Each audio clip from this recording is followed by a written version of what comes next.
Queridos, vamos começar nossa aula orando ao Senhor para que Ele venha guiar esse tempo conosco até aqui, tá bom? Pai, em nome do Senhor Jesus, obrigado por esse tempo, obrigado por esse tempo tão precioso em que estamos aqui reunidos para entender o agir do Senhor na história do teu povo. Pai, ser conosco, ser com cada um aqui, aqueles que vão estar assistindo agora ao vivo, aqueles que vão assistir depois. Senhor, obrigado por esse tempo tão precioso. Que o Senhor venha abrir a nossa mente, nosso entendimento e aquecer o nosso coração, para perceber que o mesmo Deus que fez é o que continua fazendo e é o que fará. Obrigado por tudo, Pai. Nada de nós, mas tudo de Ti. Em nome de Jesus. Amém. Amém? Bom, queridos, então, aquele nosso esquema, tá? Eu vou, ao longo da aula, abrir ali oportunidades para perguntas, mas a gente vai tocando a aula ali e em determinados momentos eu vou abrir aqui para vocês perguntarem, tá bom? Então, a nossa última aula, aula de número 6, a história da Igreja de Nova Vida. E eu vou me basear nesse livro aqui, ó, 60 anos da Igreja de Nova Vida, escrito pelo bispo Tito Oscar. Uma obra preciosíssima, ó, que fala desde o início da igreja, né? Uma obra muito bem feita, né?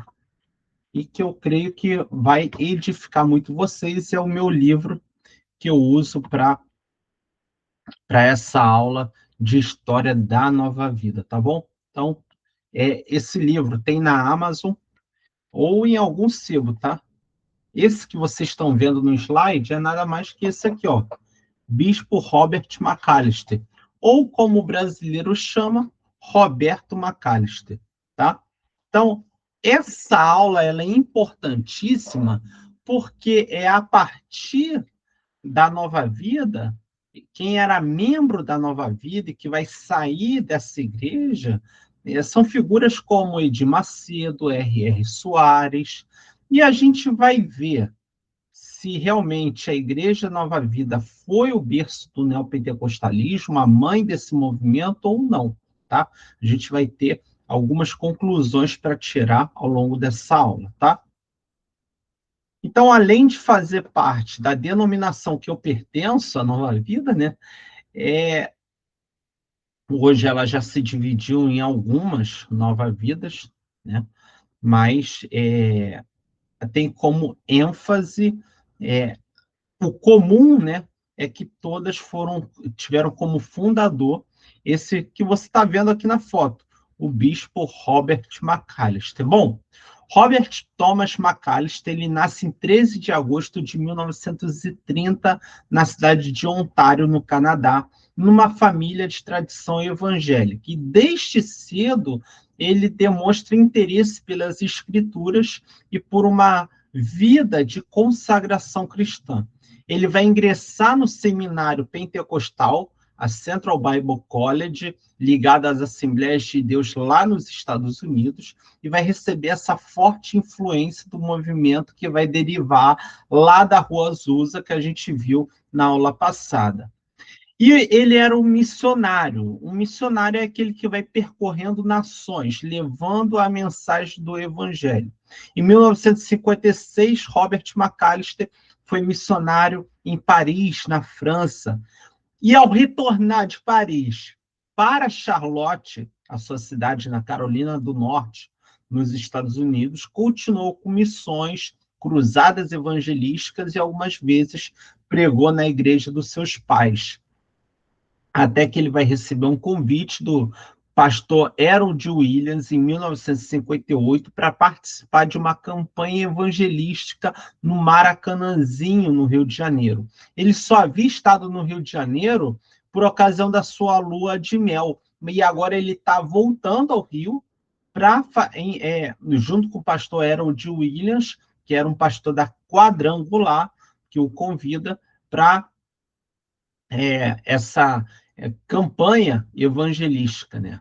E durante a campanha, ele vai ter uma experiência com Deus, ele vai ouvir uma voz e que vai dizer para ele vai entender que é a voz do próprio Espírito Santo, este é o lugar para o qual eu o chamei para pregar a minha palavra.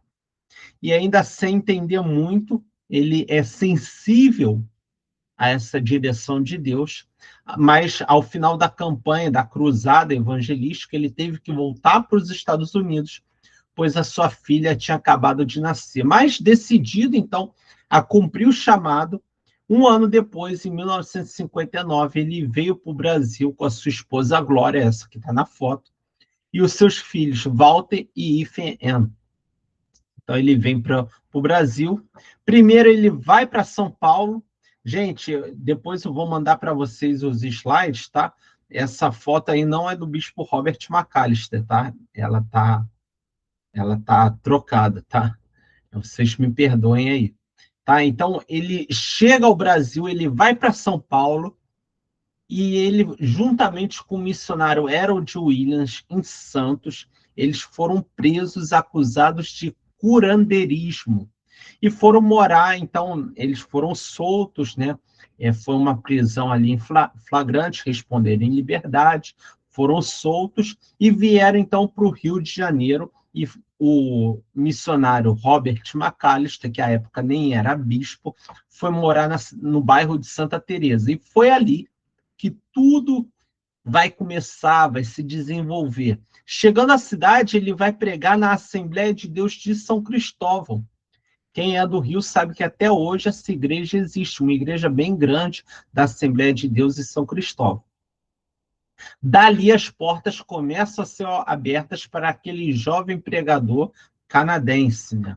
E a Igreja de Nova Vida, ela, antes de ser igreja, ela nasce por um programa de rádio, o programa chamado A Voz de Nova Vida, transmitido pela primeira vez em 1º de agosto de 1960, às 6h30 da manhã, através da Rádio Copacabana. E começava bem assim: é tempo de ouvir uma mensagem de nova vida.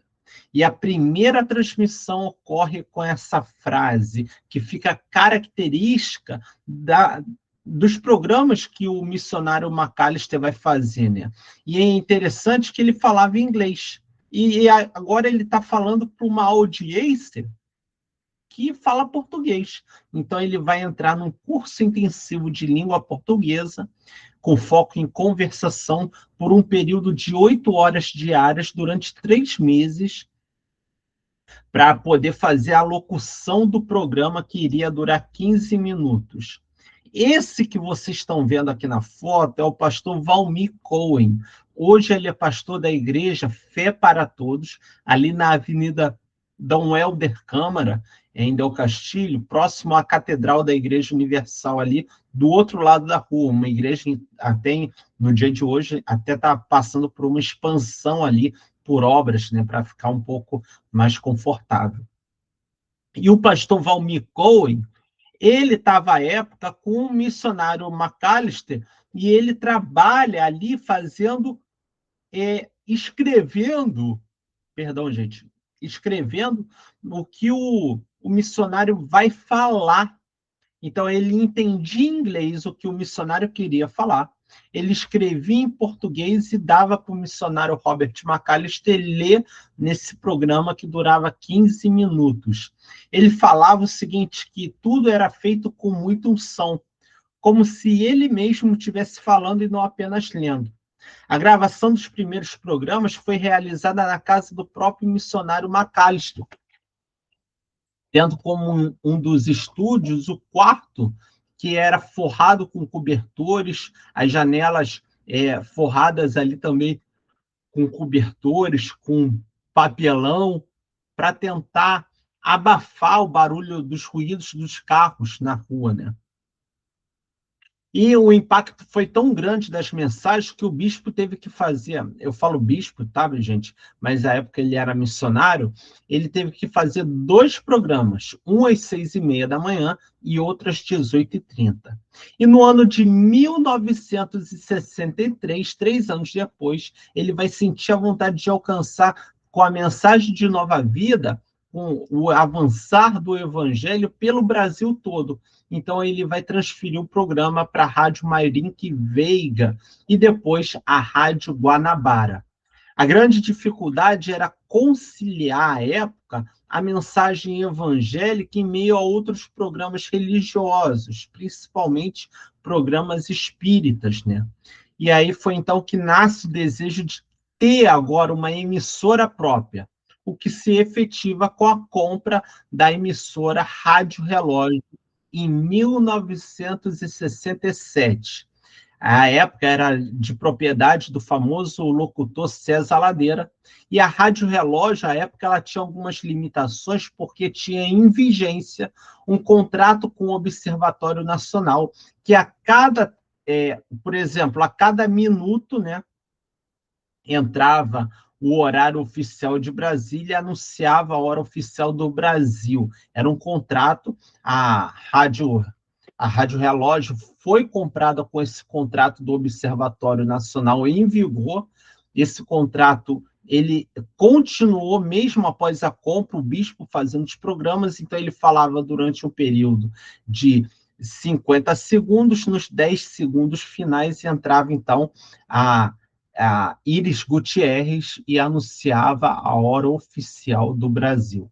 Mesmo assim, com essa limitação inicial, o programa, o negócio, a Rádio Relógio, ela foi comprada e a cada hora, aos 30 minutos, era transmitido o programa Café Espiritual. E aos domingos eram transmitidos o culto da Igreja de Nova Vida lá de Bom Sucesso.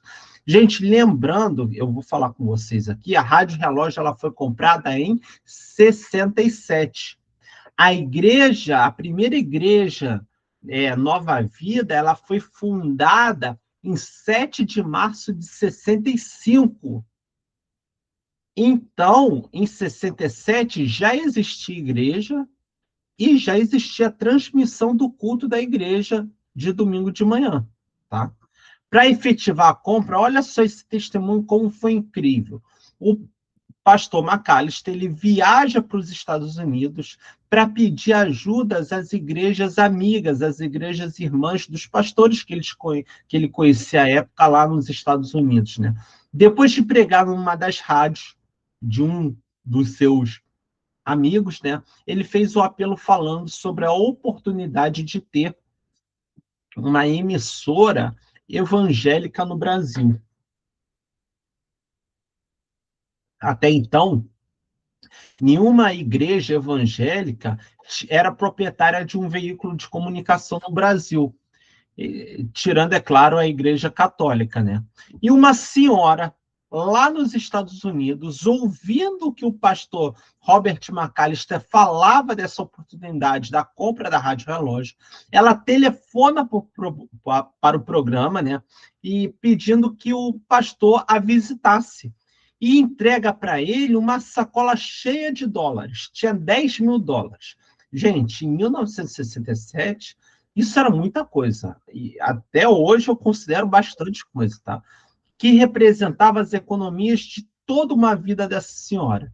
E na sacola havia essa quantia, e ele decide não aceitar por entender que eram as economias da vida toda dessa senhora, e ele fala assim, senhora, dá para o seu pastor, para a sua igreja.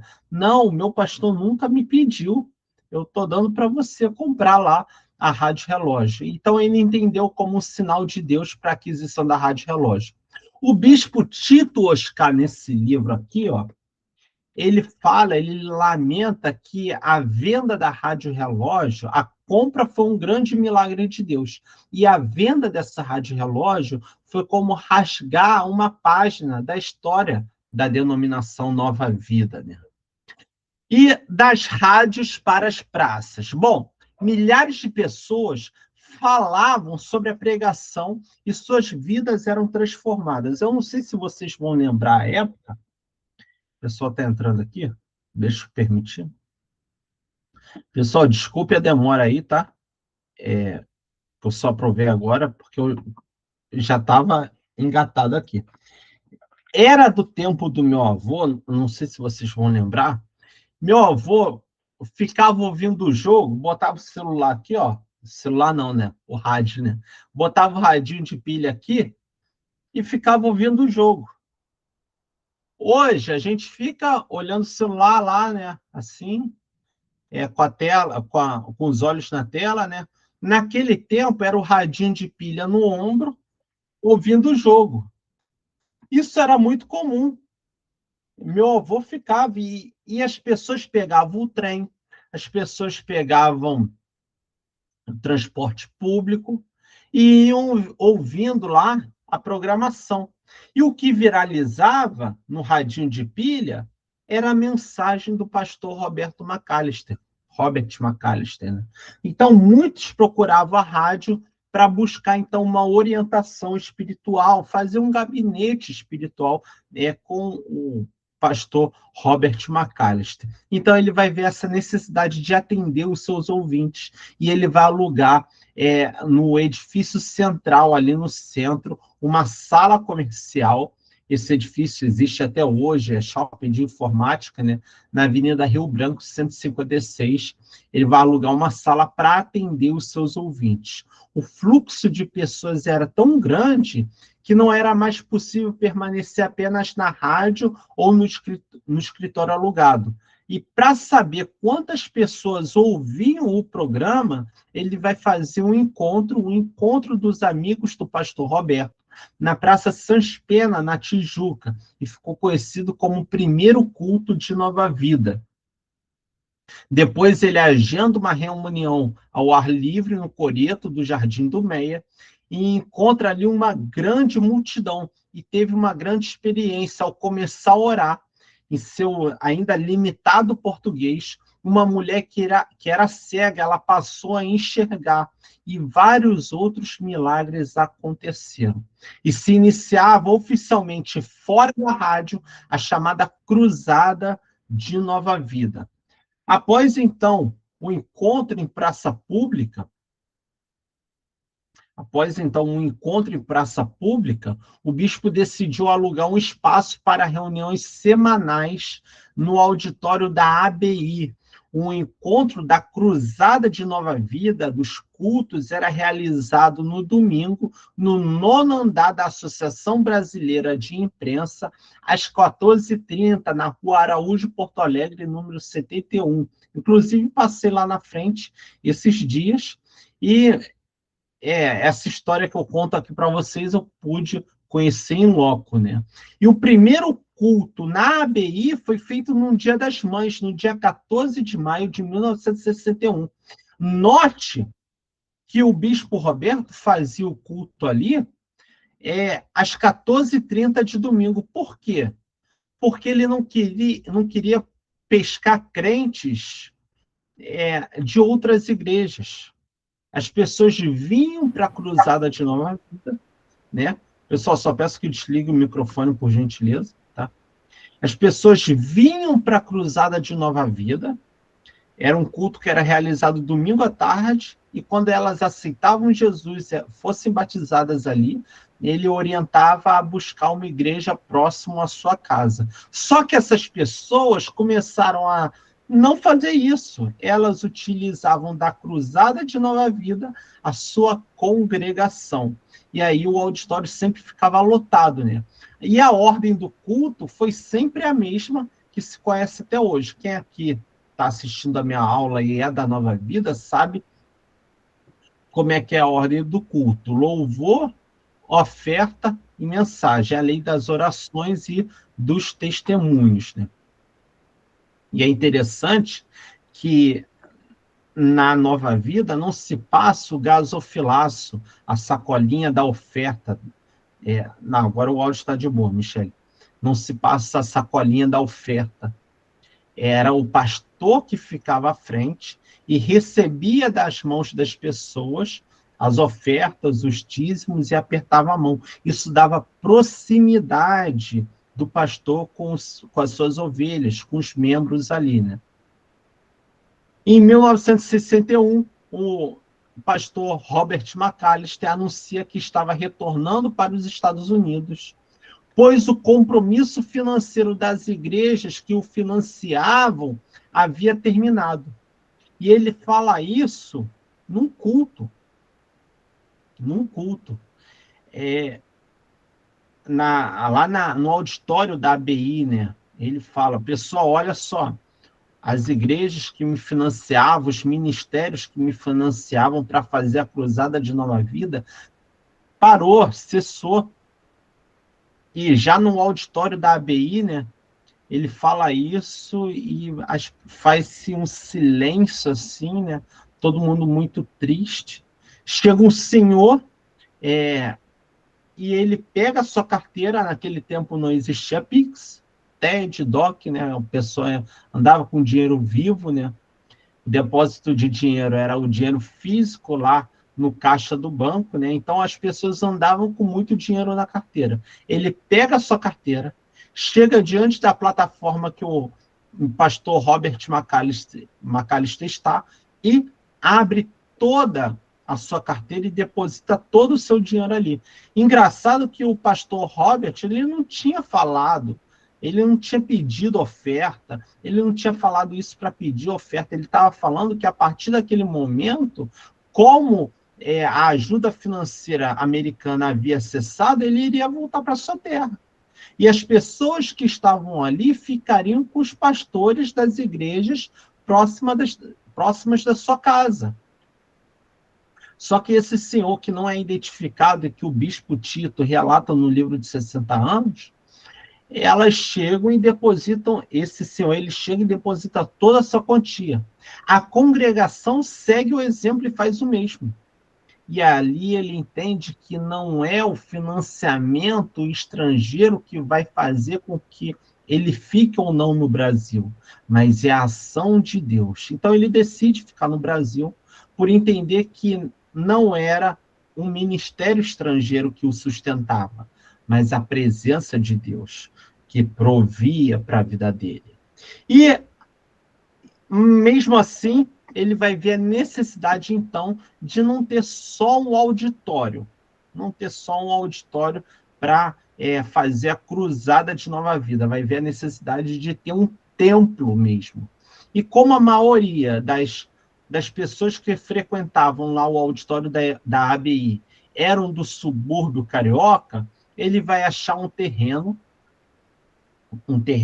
no subúrbio do Rio, em Bom Sucesso, na Avenida Teixeira de Castro, número 312, e ele vai precisar de ofertas, ele vai precisar de recursos para comprar esse terreno e iniciar a construção da primeira igreja de Nova Vida, que é a de Bom Sucesso, tá? Então, o que ele vai fazer? Ele tem uma casa em Charlotte, nos Estados Unidos, ele vai para os Estados Unidos, vende a sua casa, consegue recursos financeiros por também pregar nas igrejas dos seus amigos. Quando ele volta para o Brasil, então, ele já tem o dinheiro para comprar um imóvel para começar a obra. Em 7 de março de 1965, foi inaugurada a primeira igreja de Nova Vida no bairro de Bom Sucesso e foi transmitido ao vivo o culto de domingo pela Rádio Copacabana. E aí já começa a se desenhar que não é mais uma igreja, e passa a ser chamada Igreja Pentecostal de Nova Vida. E aqui, essa foto anterior, a igreja lá no fundo já está construída com a placa Cristo é a solução. Né? E aqui é quando o terreno foi comprado, com uma placa lá, né? Brevemente, aqui mais um templo de Nova Vida. Já existia, pessoal, à época, uma congregação da Nova Vida que se reunia em Niterói, mas não tinha templo ainda, tá? Templo físico primeiro foi de Bom Sucesso.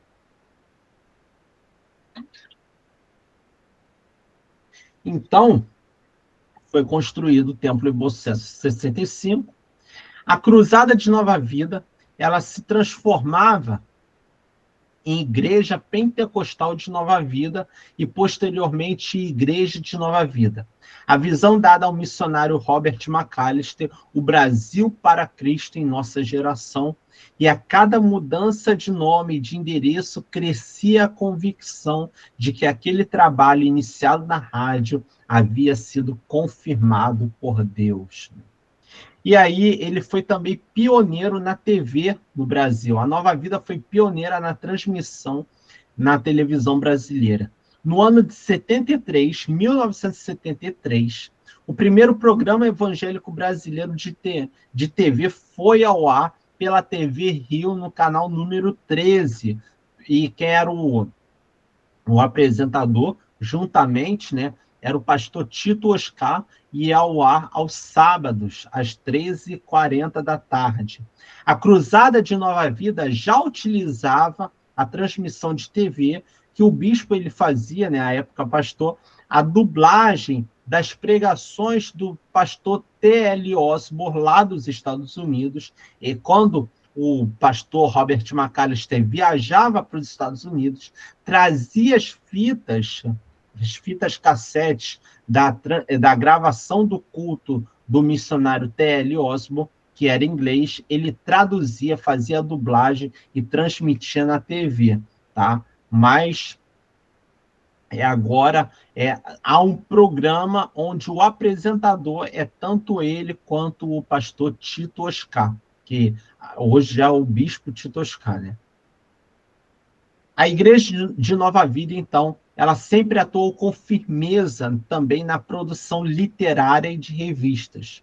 Em 1964, a Palavra de Nova Vida já estava circulando e chegava a ter uma tiragem de 20 mil exemplares.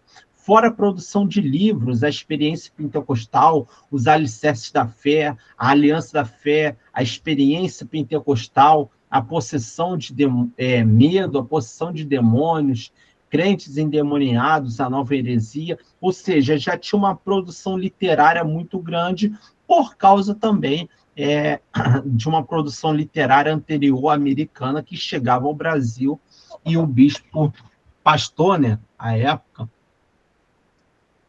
já fazia traduções, escrevia seus próprios livros. Muitos dos seus sermões também viraram livros, né?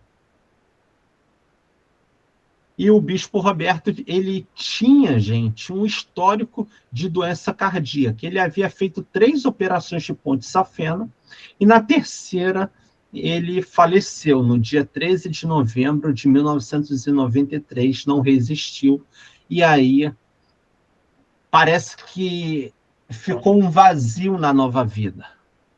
As suas ovelhas ficaram sem seu pastor. A base do ministério do bispo Roberto era Jesus salva, cura, liberta e batiza com o Espírito Santo. Ele costumava mencionar e viver as expressões bíblicas que afirmavam que com fé, tudo é possível e nada é impossível ao que crê. Mas parece que essa voz sumiu com a sua morte. E uma das marcas mais comuns do seu ministério eram as curas. Em todo lugar que ele pregava, ele fixava um cartaz que dizia que, Salmo 103, verso 3, né? Ele perdoa as tuas iniquidades e sara todas as suas enfermidades. E essa ênfase da cura divina, que a gente já tem a segunda onda do pentecostalismo, né?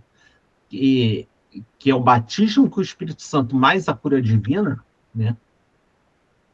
Marcou as suas pregações, os seus programas na rádio, seus cultos, marcou o seu trabalho e reunia milhares de pessoas, né? Mas agora parece um vazio.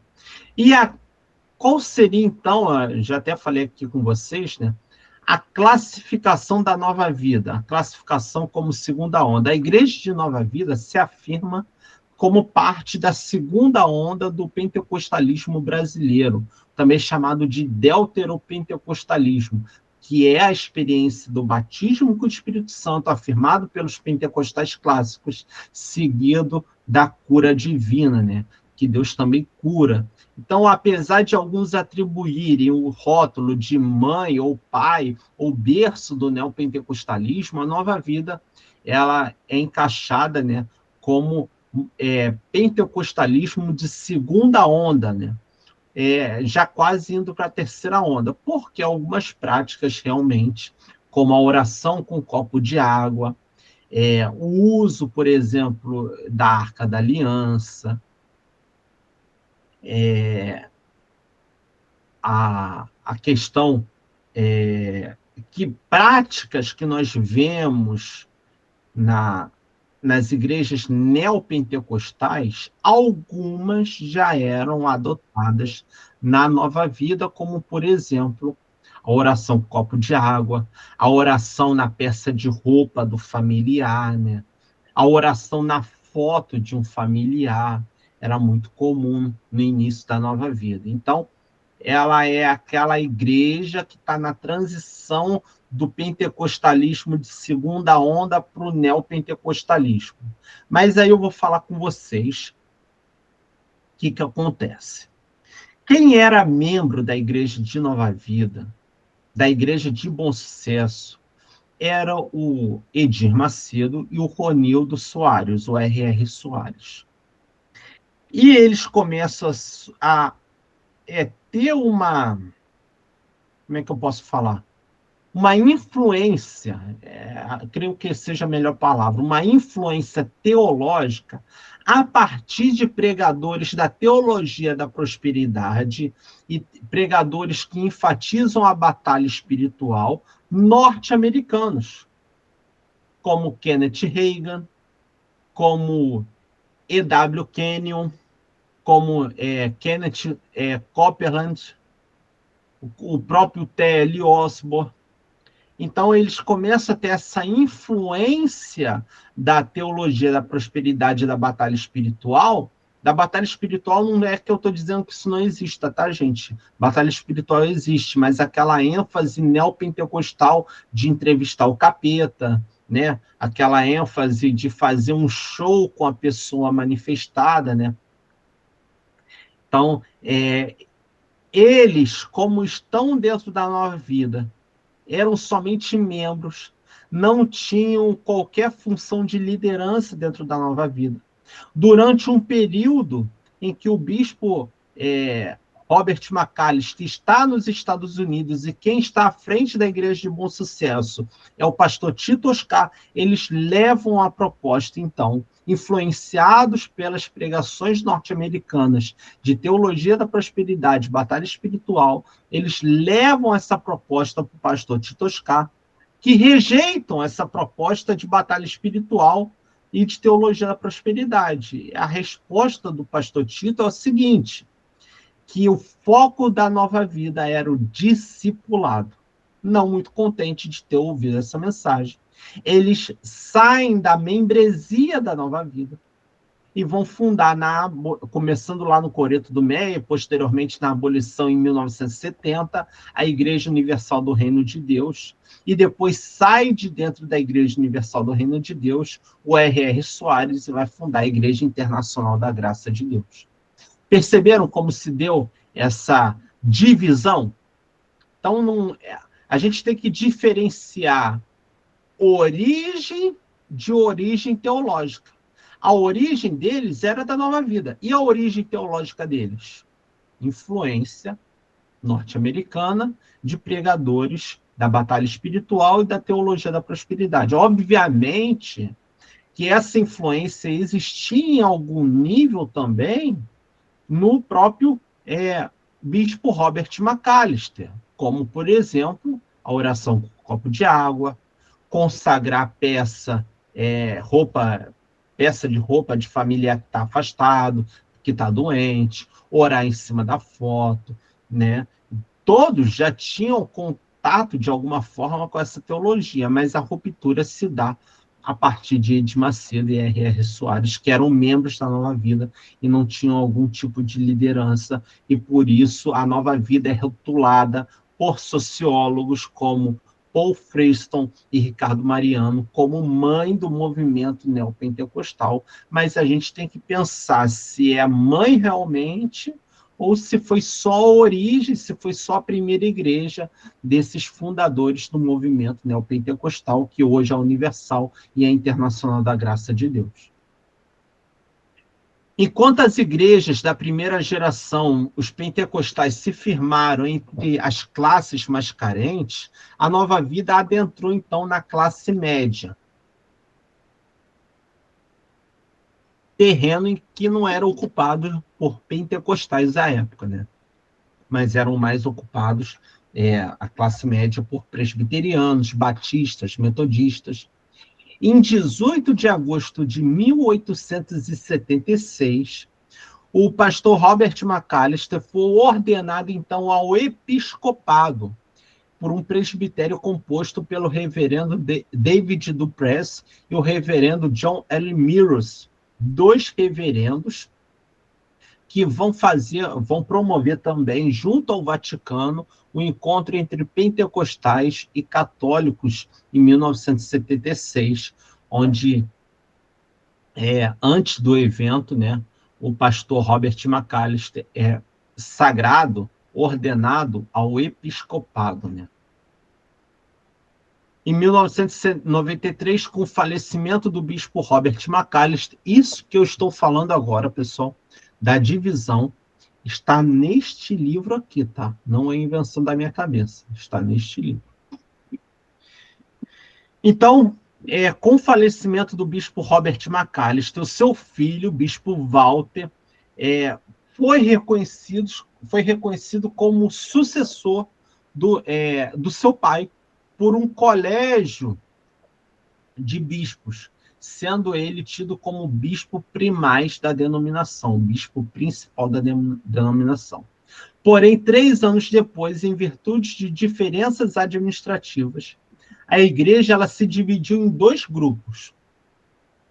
A igreja Nova Vida e a igreja cristã de Nova Vida. A diferença básica entre as duas é que a igreja Nova Vida é pentecostal e a igreja cristã de Nova Vida tem uma teologia reformada que o bispo Walter vai chamar de reformada pentecostal. Mas isso é um outro papo, tá? Eu não vou entrar nesse detalhe, não. Ele, inclusive, tem um livro falando pentecostais reformados, né? E aí a gente tem a divisão, né?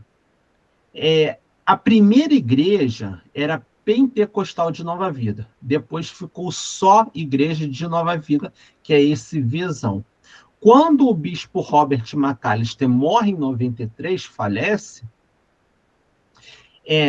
segundo o bispo Tito Oscar, a sua mãe, a mãe do bispo Walter, que é filho do bispo Robert McAllister, vai influenciá-lo para dizer que ele sim é o verdadeiro sucessor do seu pai.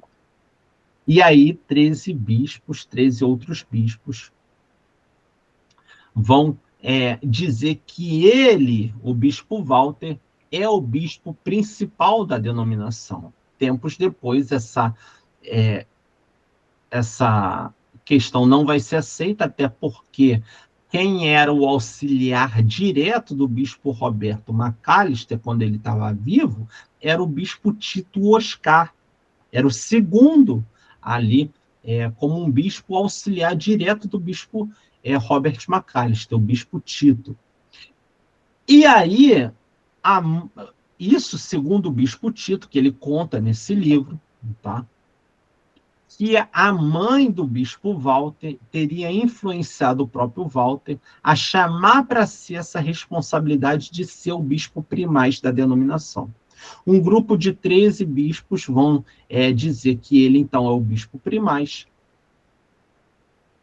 Obviamente, vai se criar 2 grupos, um grupo que não concorda com isso e outro grupo que concorda. Então, vai ficar a igreja do Vezão e a igreja cristã de Nova Vida, que é da casinha, vai se dividir.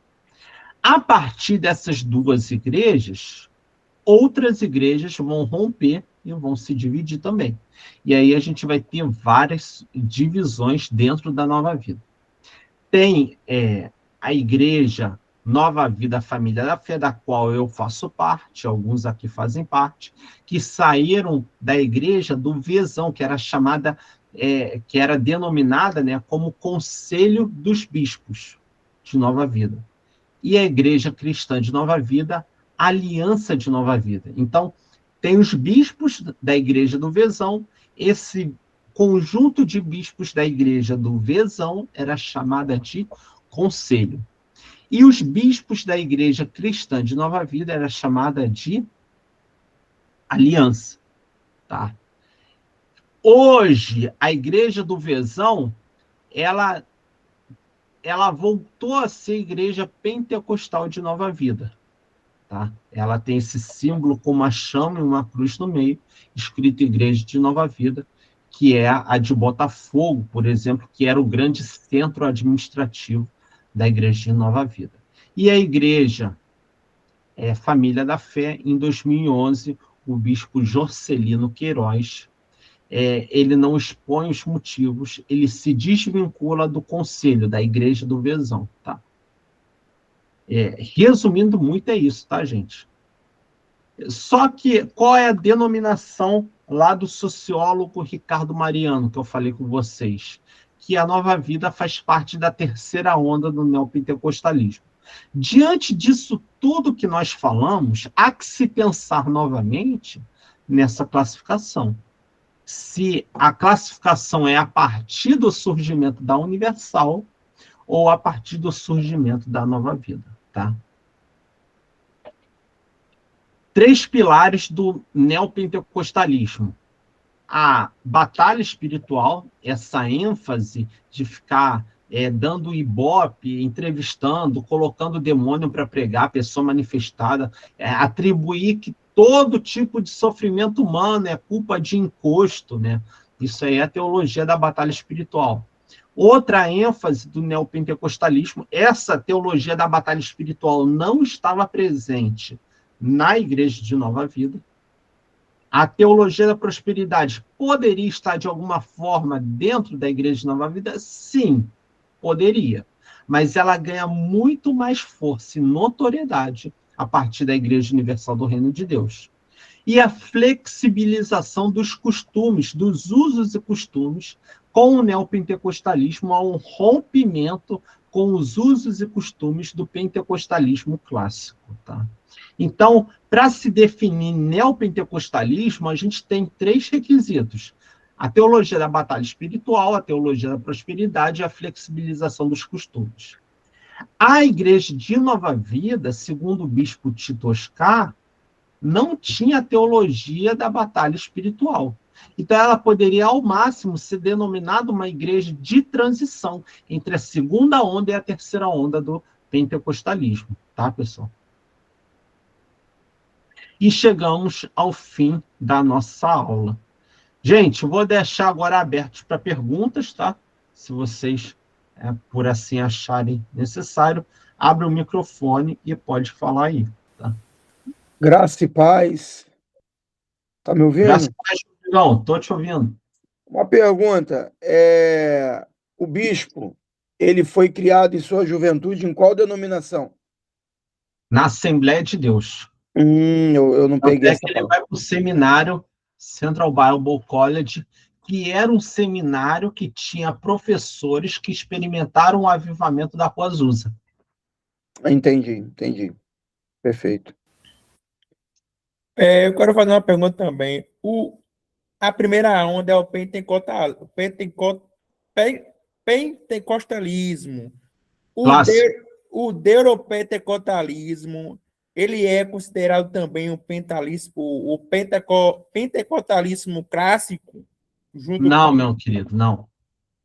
Pentecostalismo clássico, a gente tem a Congregação Cristã do Brasil e a Assembleia de Deus.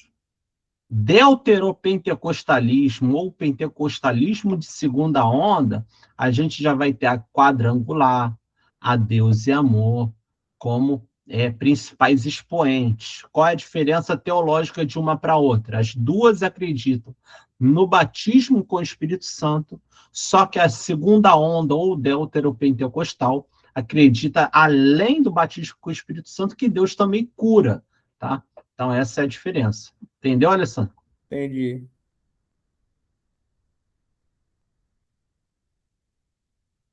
Mais alguém, gente? Alguém da Nova Vida me faz alguma pergunta aí?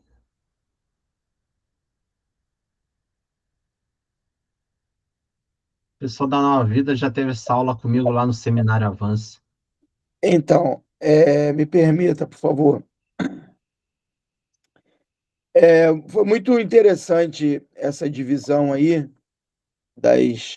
dos movimentos pentecostais, mas, assim, historicamente falando, existe sim essa divisão, mas infelizmente hoje em dia, não sei como que é dentro das igrejas Nova Vida, mas tanto as igrejas batista, presbiteriana não, eles são mais reservados, mas as igrejas batistas e as igrejas quadrangular, igreja Assembleia de Deus mesmo, várias aqui próximo aqui da onde eu moro, essas teologias estão tudo misturado, o pessoal não segue uma linha não.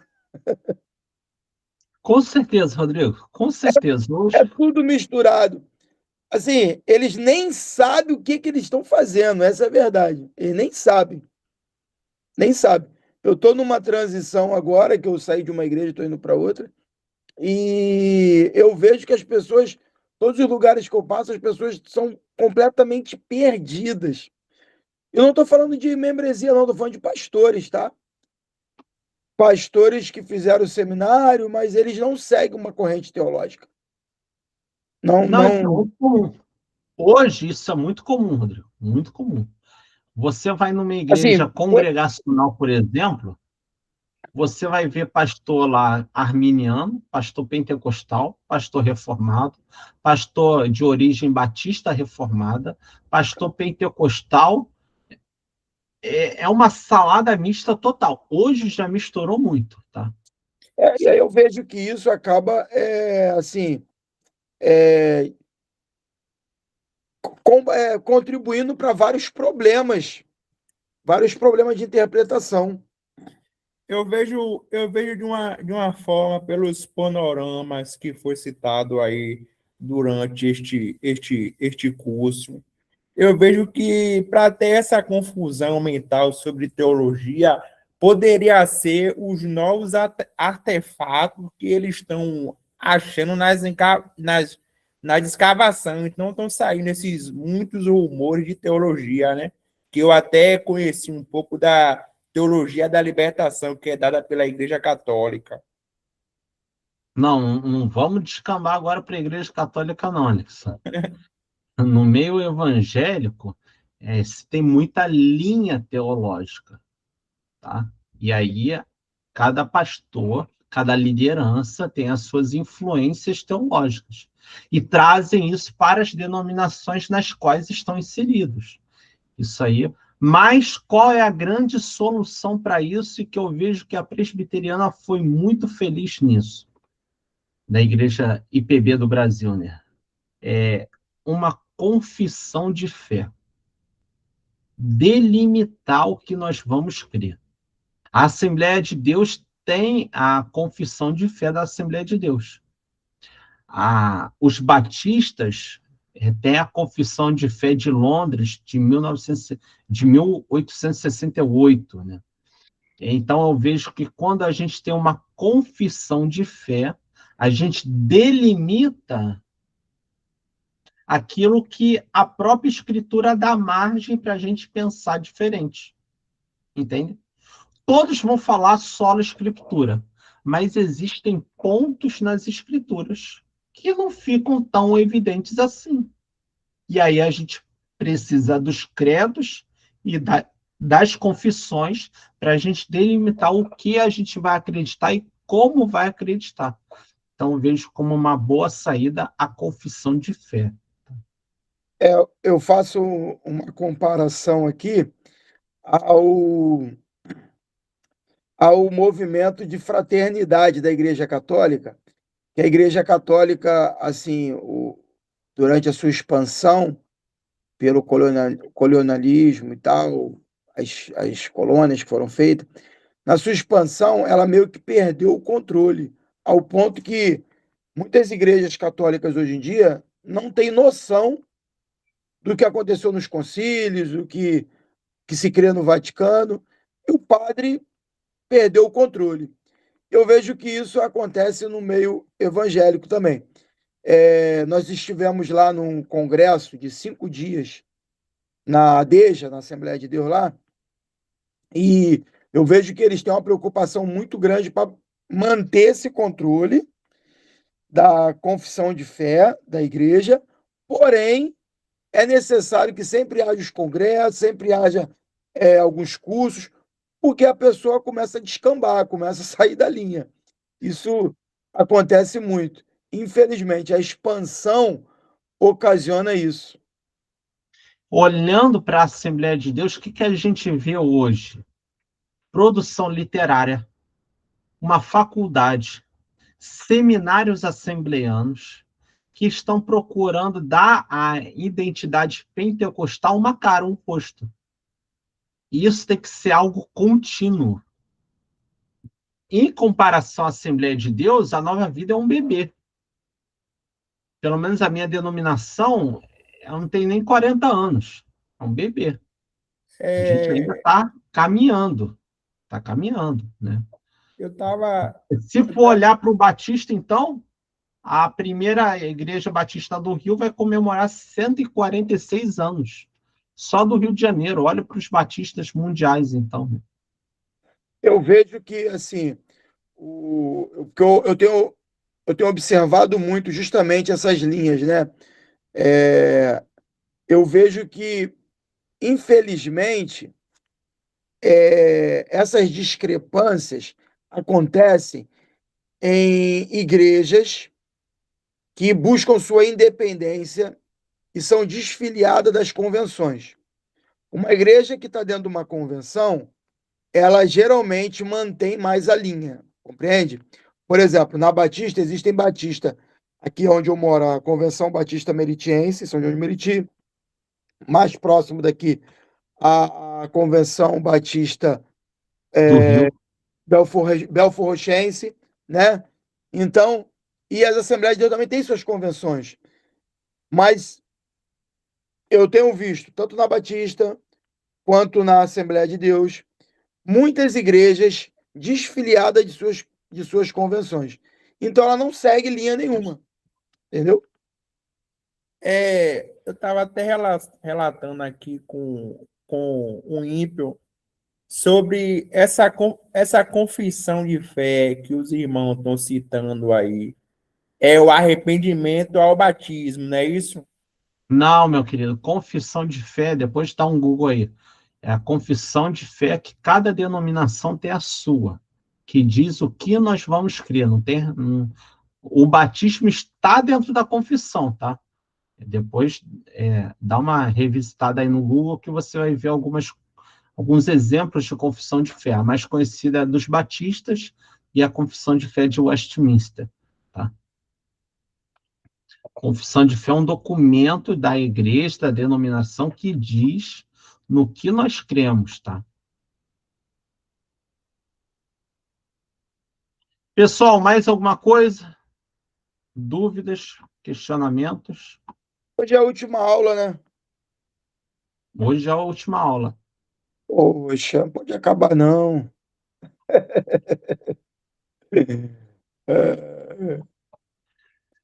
Você Gente, só abre falou, aí a câmera, vamos tirar mas você uma só foto. falou da Nova Vida. E a Batista, e a Assembleia? Tem que ter uma aula para cada. Aí, Presbiteriana. aí tem que continuar muito, né? E o G12, e as células. Vamos tirar uma foto aí, olha aí para a Valeu, câmera, dá mestre. um Obrigado. sorrisão.